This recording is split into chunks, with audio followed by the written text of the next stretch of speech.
Mr. Speaker, sir, according to the order paper, we are debating what actions Parliament should take, having received the report of the Committee of Privileges.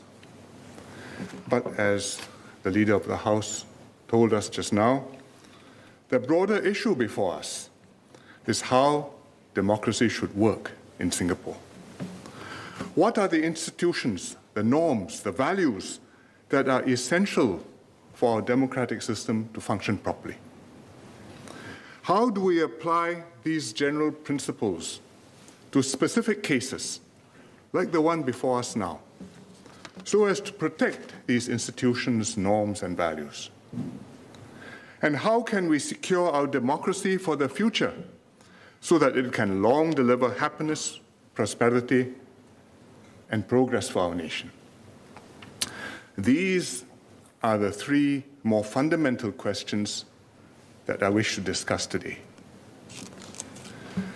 The quality of a country's democracy hinges on its people's values, what they judge to be right or wrong, what they deem important, the causes they espouse, the ideals they embrace. Whichever example you look at whatever point in history, you will find that good and functioning democracies have clear, strong norms. And these norms are upheld both by the governed and those who govern them, or those who aspire to govern them one day. And that is how healthy democratic systems can elect good, incorruptible people with the right values and drive a virtuous cycle where good democracy begets good governance and good governance begets good politics. This cycle must be underpinned and sustained by strong institutions. Parliament sits at the apex of our system of democracy. It's where the most important matters of state are discussed, laws are enacted, supplies of money are voted, with the government setting the direction and proposing policies, while answering to the public through Parliament, and the opposition holding the government to account, while also being a government in waiting, should the ruling party lose the support of the people. To fulfill its vital role, Parliament must be respected, and its members' processes and proceedings must be trusted. Clear norms and incorruptible values are essential to protect the dignity and standing of Parliament. The system cannot work if the standing of Parliament is called into question. And this is why we need to set the right norms of conduct among parliamentarians and guard them carefully. Tell the truth always and do the right thing by Singapore, even when it is hard or awkward. In fact, especially when it's hard or awkward. And if something goes wrong or something wrong has been done, own up and take responsibility. Do not hide, dodge, or spin further lies to obfuscate and cover up the original fib. The right norms can only be upheld by people with the right values, because norms are not merely social conventions that people comply with for appearance's sake. They have to be expressions of internal values that people believe in and hold dear. MPs must be people with integrity at their core, who speak and act in an upright manner, always putting duty before self and country before party. And our highest duty, our ultimate loyalty, is not to our party, but to Singapore. That is why, when taking office, MPs swear to bear truth, faith, and allegiance to the Republic of Singapore. In fact, this applies to everyone engaged in Singapore politics, MP or not. As Workers' Party cadre Ms. Loh Pei Ying, who was Mr. Pritam Singh's former assistant, told the committee, "It pains me greatly, but to me, beyond anything else, it's important to be truthful to my country. I believe every member of this House will agree with her. Our democratic system also depends on the people of Singapore, voters endorsing, insisting on, and backing the same norms and values, so that they can discern for themselves, as Ms. Loh did, when something is wrong, and hold accountable those in power or aspiring to power when their actions fall short of these high standards. That is how a democracy can function properly. Inculcating voters and their leaders with the right values is the work of decades. It takes unremitting effort and passion, and it doesn't always succeed. Most countries are founded and start off on the basis of high ideals and noble values. But more often than not, beyond the founding leaders and the pioneer generation, over decades and generations, gradually things change. Things start off with passionate intensity. The leaders who fought for and won independence are often exceptional individuals of great courage, immense culture, and outstanding ability. They came through the crucible of fire and emerged as leaders of men and nations. They are the David Ben-Gurions, the Jawaharlal Nehrus, and we have our own too. Imbued with enormous personal prestige, they strive to meet the high expectations of their peoples, to build a brave new world and shape a new future for their peoples and for their countries.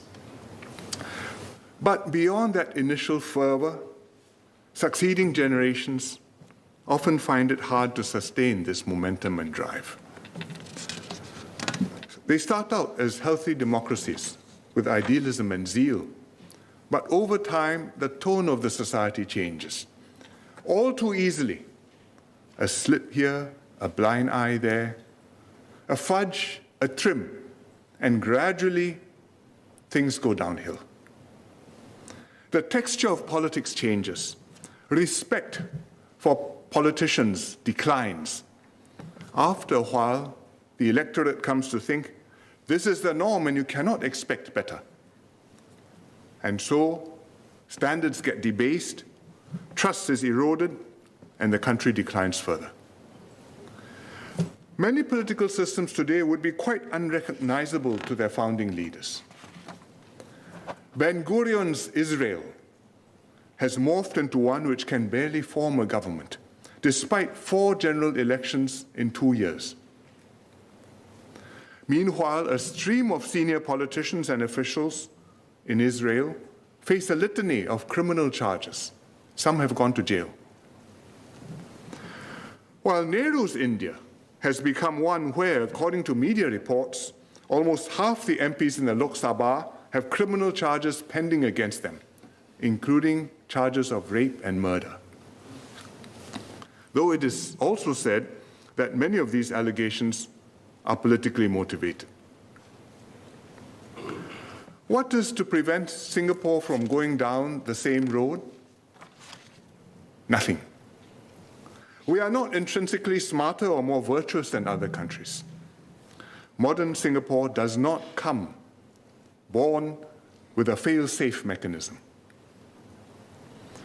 Our founding fathers did their best to build strong foundations and institutions. Even after the Barisan Socialist, which was then the main opposition party, decided to vacate its seats in Parliament in 1966 and left the field entirely to the PAP, our founding fathers maintained our parliamentary democracy and multi-party system. As Mr. Lee Kuan Yew once explained, at that time, with the PAP completely dominant, he could have changed the constitution and made this a one-party state. But he deliberately chose not to, because he knew that without the need to contest and win elections, the governing party would over time become complacent and flabby, and that would be disastrous for Singapore. So the Founding Fathers took the more robust way. They kept politics contestable, they built up institutions, Parliament, the judiciary, the civil service, the police and armed forces, and later the elected president and the Council of Presidential Advisors.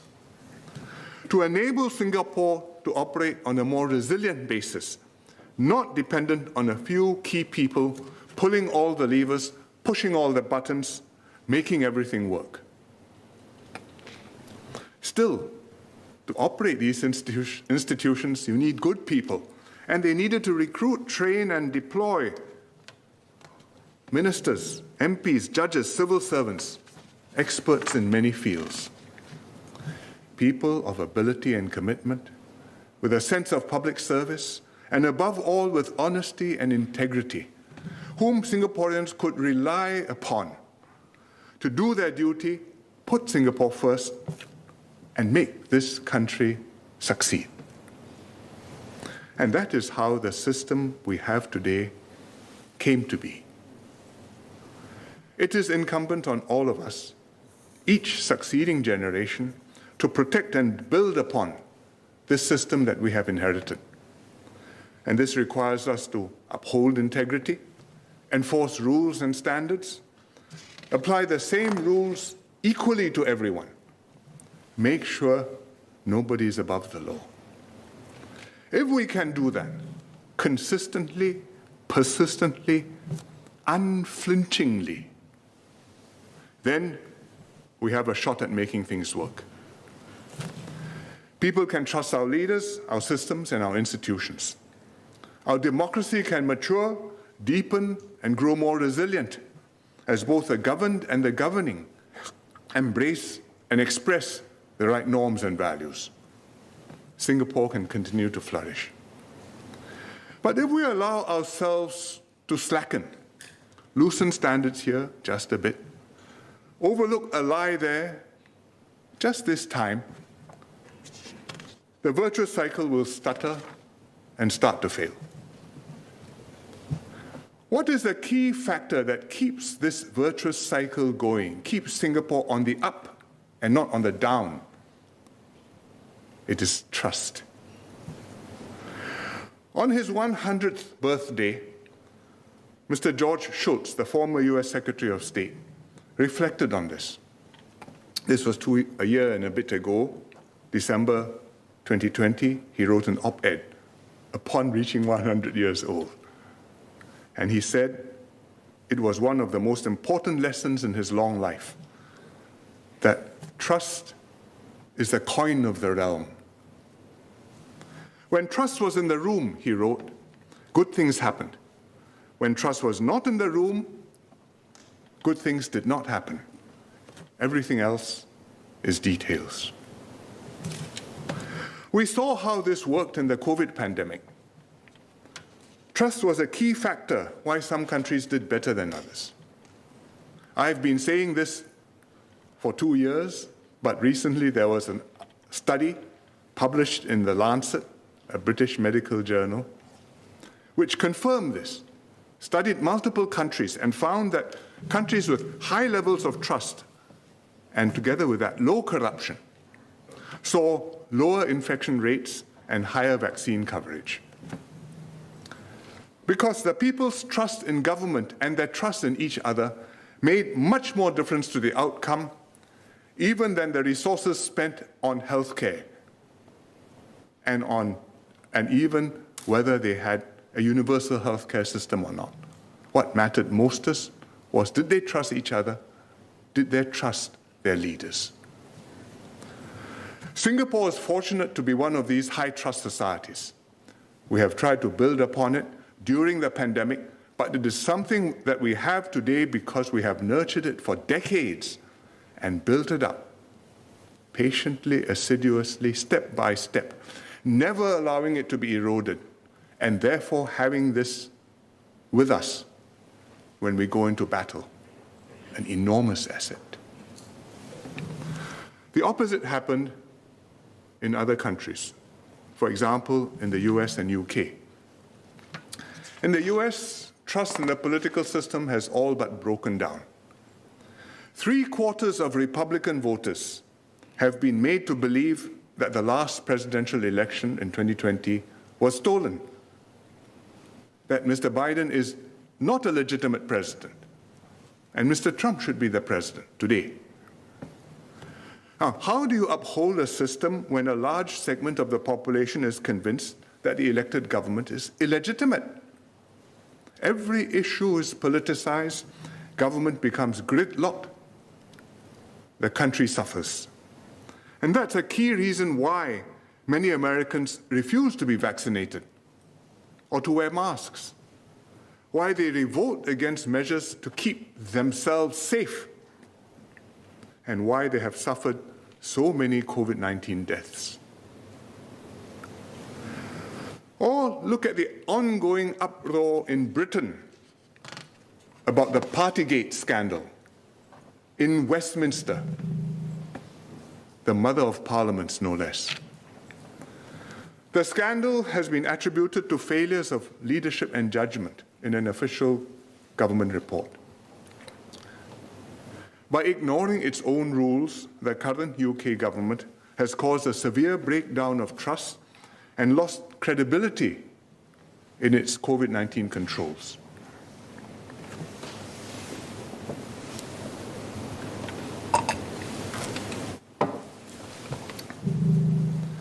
Singapore may be a high-trust society today, but nothing guarantees that we will always remain one. It's essential that we steadfastly maintain our high standards, ensure that we have leaders who embody the right values, call out wrongs when wrongs are done, mete out punishment when punishment is due, preserve the sanctity of our institutions, never take the public trust for granted, and never allow lies, half-truths, and falsehoods to become the accepted norm in politics. That is what is at stake as we deliberate Parliament's response to the COP report, to the Committee of Privileges report. Ms. Raisa Khan lied in Parliament, twice on August the 3rd last year, and a third time when questioned 2 months later on October the 4th. Subsequently, she admitted to lying to Parliament. To deal with this breach of parliamentary privilege, we convened the Committee of Privileges. Ms. Khan was called up, as were other witnesses. The committee deliberated extensively before reaching a reasoned conclusion that Ms. Khan was guilty and should be fined for each occasion she lied. I hope all members can agree with these findings and the penalty to be imposed on Ms. Khan. But in the process of the committee's deliberations, two other significant issues arose. The committee has drawn them to Parliament's attention and suggested to Parliament how to deal with them. First, whether the three Workers' Party leaders, Mr. Pritam Singh, Mr. Faisal Manap, and Ms. Sylvia Lim, had instructed Ms. Khan to continue with her lie in Parliament. If they did, this is surely as serious or more serious a misconduct as Ms. Khan speaking an untruth in Parliament. Parliament will need to deal with this, but only after we've cleared the second, even graver matter. And this graver matter is, as the leader explained, whether, after having taken solemn oaths to tell the truth, the three Workers' Party leaders told untruths to the Committee of Privileges in order to cover up their instructions to Ms. Khan to continue lying. It became clear to the COP that there were striking contradictions between what the three MPs claimed to the committee were their honourable intentions and the hard evidence of what they actually did or very often failed to do. And there were serious inconsistencies even between the accounts of the Workers' Party leaders. Being untruthful under oath is no small matter. It means lying despite solemnly affirming that you will tell the truth. In this case, not once, not twice, but repeatedly. over many hours of extensive questioning and on several days. The committee's assessment is that these untruths were not accidental or incidental errors, but deliberate, premeditated acts done with a definite intent to mislead and to deceive. They are not just breaches of parliamentary privilege, but if proven in court, they amount to perjury, lying under oath. And perjury is a serious criminal offense. So there are two distinct problems. One, whether the three MPs instructed Ms. Khan to lie, and two, whether the three MPs themselves lied under oath. Both, if established, reflect very badly on the Workers' Party leaders, and in particular, on the leader of the opposition. Both issues, if not dealt with properly, will dishonor Parliament and bring this august institution into disrepute. Some ask, wasn't Ms. Raisa Khan the one who lied? Why are the Workers' Party leaders being treated more harshly? As the leader of the House noted just now, if the committee is right, and then Mr. Singh and his fellow Workers' Party leaders themselves lied and presented untruths to the committee. They lied under oath to protect themselves, to cover up their role, and to push the blame solely onto Ms. Khan, claiming that she and other witnesses, like Ms. Lowe, had lied to the committee. This is indeed more serious than what Ms. Khan did, if it is so. By lying under oath, they sought to frustrate the committee process. They displayed the same kind of misconduct that the committee was set up to address. They betrayed the trust reposed in them as MPs, and not least Mr. Pritam Singh, the leader of the opposition.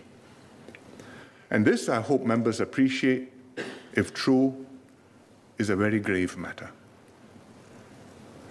So, members must decide what Parliament will now do about this. Can we pretend nothing happened? Or if that's too much to stomach, given the strong evidence laid out by the committee, perhaps we lower our standards just a little.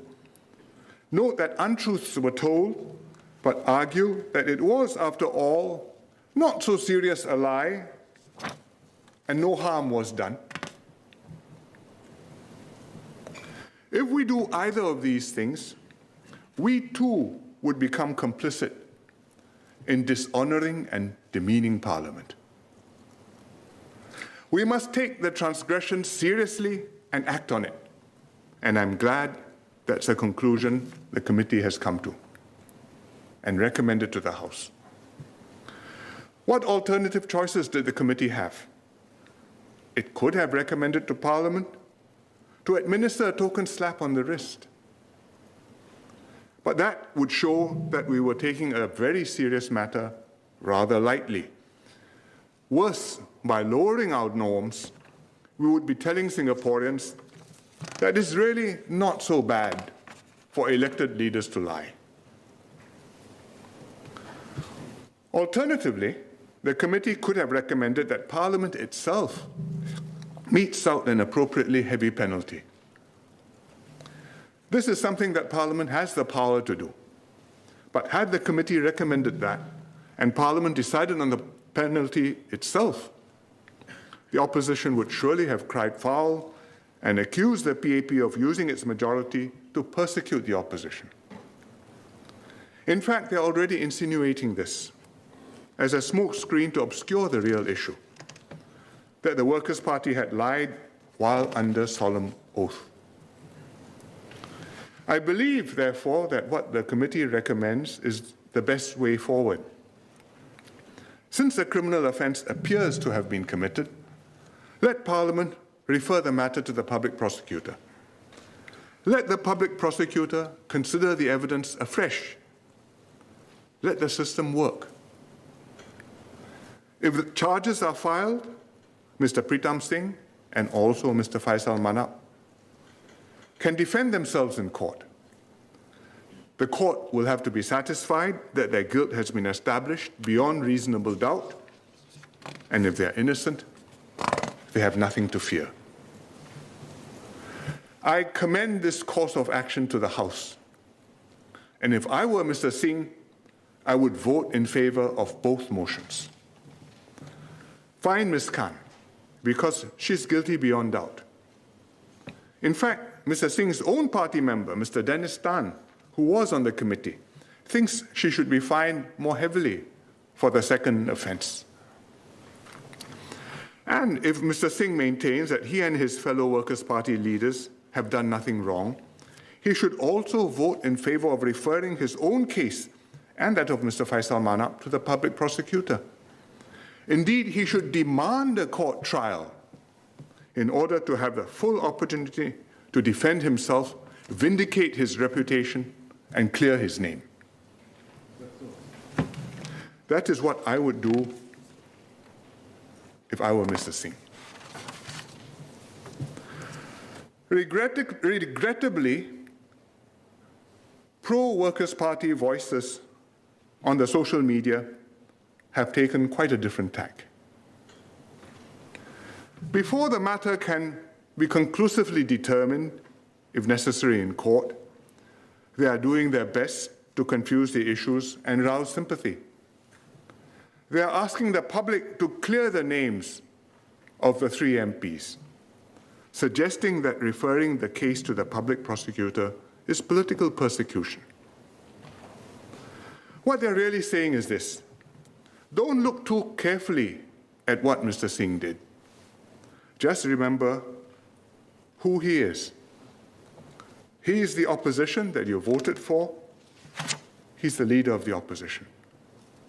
By virtue of his position, he should not be referred to the public prosecutor, and any action against him must, by definition, be politically motivated. Because who he is more important than what he has done, even if he may have committed a crime. Some people may be taken in and sympathize with this story. They say, why not just let the matter rest? Can't we find a compromise solution? After all, it would be easier for the government not to have to pursue this matter against the 3 MPs. We have a full enough agenda. But, Mr. Speaker, as long as the PAP is the government, we will not shy away from doing whatever is necessary to uphold the right norms in this House and to imbue Singaporeans and their leaders with the values critical to sustain trust in the system and critical to our success. Mr. Singh succeeded Mr. Loh Teck Liang as Secretary General of the Workers' Party. Mr. Loh served for a very long time, 30 years as an MP, 17 years as party leader. He sat opposite me where Mr. Singh now sits. Mr. Loh was a formidable political opponent, but he was a patriotic Singaporean. He set a different tone for the Workers' Party. He said he hoped the Workers' Party could help to build a first world parliament in Singapore. He must be saddened that instead, this is what his successor has done. Because what has happened is a betrayal of what the Workers' Party claimed that it stood for. But judging by Mr. Loh's public comments, he is confident the party can ride this out. And it need not be a setback for our democracy either. Provided we hold Mr. Singh and his colleagues accountable for dishonoring the standards of this House and also for possibly breaking the law.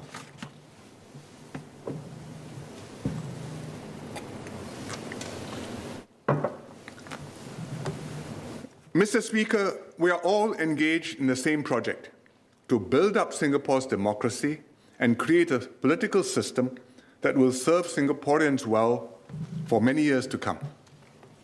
And to do that, we must uphold the right norms and reinforce the right values. I know Singaporeans want to see more political contestation, and I accept that. I expect that this is the way Singapore will go in the longer term. That's how every parliamentary democracy evolves. And it was precisely because I recognized this that on election night in 2020, after the Workers' Party won a second GRC in Sengkang, I offered to make Mr. Singh the leader of the opposition and equip him with the resources and support to play this role. That is the way a responsible government can help a credible, responsible opposition to emerge and contribute to the maturing of our political system. But the office of the leader of the opposition carries certain responsibilities, setting the tone for opposition MPs, enforcing standards of conduct on his own party, and above all, maintaining his own integrity and keeping himself beyond reproach. The leader of the opposition does not have a blank check. Mr. Speaker, integrity is the linchpin of democracy. The stakes of today's debate might have been lower if the opposition were a negligible presence, as they were from 1966 until the 1980s. The PAP was overwhelmingly dominant. The public generally had low expectations of opposition parties and politicians. The tone of the country and its governance was set by the PAP and the high standards that the PAP imposed on itself. But with Singapore heading towards a more contested landscape, the competence and honesty of the opposition is no longer an inconsequential matter. The question of what are the right values and how should we uphold them becomes of fundamental importance for both the opposition and the governing party. Every election henceforth will be about who wins the mandate to run this country. If the system is working properly, the governing party will be re-elected, so long as it remains honest, competent, and trusted. If the governing party falls short, and Singaporeans come to deem an opposition party more honest and incorruptible, more competent and more trustworthy, then the governing party should be voted out, and that opposition party should be voted in to form the next government. We cannot assume that the PAP will always continue in government, nor can we assume that the Workers' Party or some other opposition party or any other opposition party will always stay in the opposition. I do not know when or how there will be a change of governing party in Singapore one day. My job as party leader is to make sure the PAP governs well to the best of its ability so that it retains the mandate of the people for as many elections as possible. But my duty as the leader of the country is also to maximize the chances that whichever party wins future elections, it will uphold and be held to the same high standards of proper conduct and honesty as the PAP, so that our democratic system can continue to operate properly, whichever party is in charge, and won't go down the drain. Because a small island city-state like Singapore, the only one in the world like this, needs a strong, effective, and good government, whoever leads it. With our lives and future at stake, everyone participating in the system must be held to the same standards. There can be no excuses, no double standards, and no pardoning of inexcusable behavior, just because the offending party portrays itself as the underdog. Mr. John Major, the former British Prime Minister, recently made a speech, triggered by Partygate, I'm sure, lamenting the state of British politics today. It was a cri de coeur, a cry from the heart. Let me read you a few excerpts. There has been cynicism about politics from the dawn of time. We are told that politicians are all the same. And this untruth conditions electors to condone lies as though they were the accepted currency of public life. But politicians are not all the same, and lies are just not acceptable. To imply otherwise is to cheapen public life and slander the vast majority of elected politicians who do not knowingly mislead. But some do, and their behavior is corrosive. This tarnishes both politics and the reputation of Parliament. It is a dangerous trend. If lies become commonplace, truth ceases to exist. What and who, then, can we believe? The risk is nothing and no one. And where are we then? If trust in the word of our leaders in Parliament is lost, then trust in government will be lost too. John Major's is a Western view. But in Eastern society, too, norms and values are crucial. In fact, even more than in Western philosophy, because Western philosophy says checks and balances, but Eastern philosophy says your virtue, your moral standing, that's what gives you the right to govern. In Confucian thought, there are 4 social guidelines, the 四维, that hold a state together: rituals, righteousness, probity, and shame. 礼义廉耻. Probity, or desisting from corruption, is about upright behavior. It is a norm that can be enforced using laws. But shame, a reaction to wrongdoing, is a moral disposition. It's about one's own sense of right and wrong, whether we know we have done the right thing or we know we have fallen short, even when nobody said so. That has to come from within ourselves, from our own values, our own consciences. Absent that sense of shame, people may comply with laws for fear of punishment, but they will lack the moral compass to do the right thing simply because it is the right thing to do, and to take responsibility when they've fallen short of the standards expected of them. What I personally find most disappointing in the Workers' Party narrative and in their response, including in this House today, is the complete absence of any admission that the 3 MPs have done anything wrong. There's no contrition. Whether from the Western or the Eastern view, if lack of shame becomes a public norm, our political system will break down progressively and irreversibly. Order. Leader.